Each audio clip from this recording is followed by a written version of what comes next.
Right. ඊළඟට අපි එනවා CCD බාකෝඩ් ස්කෑනර්ස් කියන ජාතියට.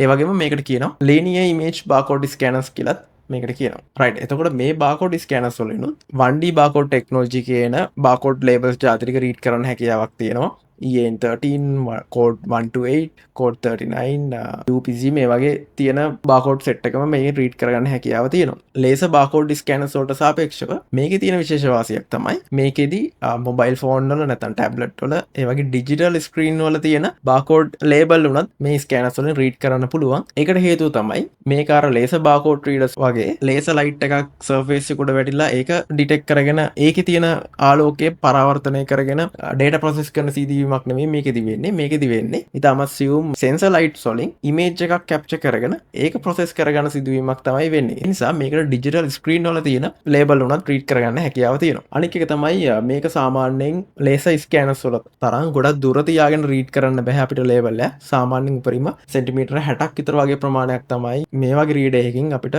බාකෝඩ් ලේබල් එකක් ස්කෑන් කරගන්න පුළුවන් හැකියාව තියෙන්නේ. සාමාන්‍යයෙන් මේ වගේ බාකෝඩ් ස්කෑනර්ස් පාවිච්චි කරනවා ගොඩක් වෙලාවට බෑක් ඔෆිස් එකේ තියෙන වැඩවලට වැඩියම හයි වැලියු එකකින් නිතරම පාවිච්චි වෙන්නේ නැති තැන් වලට සාමාන්‍යයෙන් මේ වගේ බාකෝඩ් ස්කෑනර්ස් කරලා පාවිච්චි කරනවා.